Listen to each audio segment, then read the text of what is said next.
महिनाभर सतत त्रास देणाऱ्या तीव्र डोकेदुखी मागील दुर्मिळ कारणाचा उलगडा नवी मुंबईतील खारघरच्या मेडिकवर हॉस्पिटलमध्ये झाला आहे।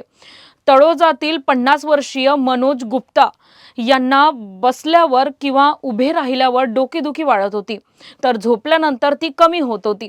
तपासणीत मानेजवळील भागातून मेंदूभोवतीचं सेरेब्रोस्पायनल फ्लुइड अर्थात CSF गळत असल्याचे निदान झाले।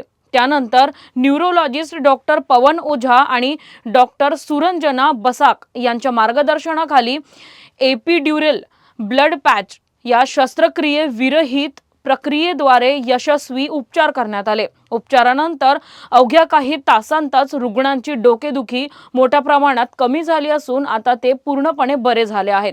दरम्यान सतत किंवा विशिष्ट स्थितीत वाढणाऱ्या डोकेदुखीकडे दुर्लक्ष करू नये असं आवाहन डॉक्टरांनी केलंय। पेशंटला जो आहे ना डोकं दुखत होतं 1 महिन्यापासून आणि तो नॉर्मल डोकं दुखण्यासारखा नव्हता। ते बसायचे ना तो तेव्हा वाढायचे एकदम जोरात आणि झोपल्यानंतर कमी होत होतं सुरुवातीला। ते 2 आठवड्यानंतर जे वाढत गेलं ते झोपल्यानंतर पण डोकं एवढं दुखायचे की त्यांना एकदम म्हणजे बेचैनसारखं वाटायचे।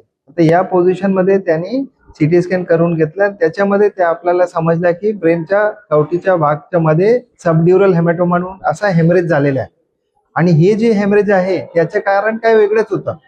म्हणजे ब्रेन मध्ये जे लिक्विड आहे स्पायनल फ्लुइड तो मानेच्या इथे ना इंटरनली लीक होत होता। तिथे त्याचे ट्यूब जे आहे ती फाटली होती आणि मानेची मुवमेंट जास्त केल्यामुळे फाटली असेल असं वाटते। आणि ह्याचे शोध कसा झाला की आम्ही ते एक स्पेशल सीटी स्कॅन केला। पाठीच्या इथे एक इंजेक्शन लावून त्याच्यामध्ये एक डाई सोडला आणि सीटी स्कॅन स्पेशल केला। तिथून समजलं आपल्याला की हे मानेमध्ये जे आहे इथे हे लीक होत होता।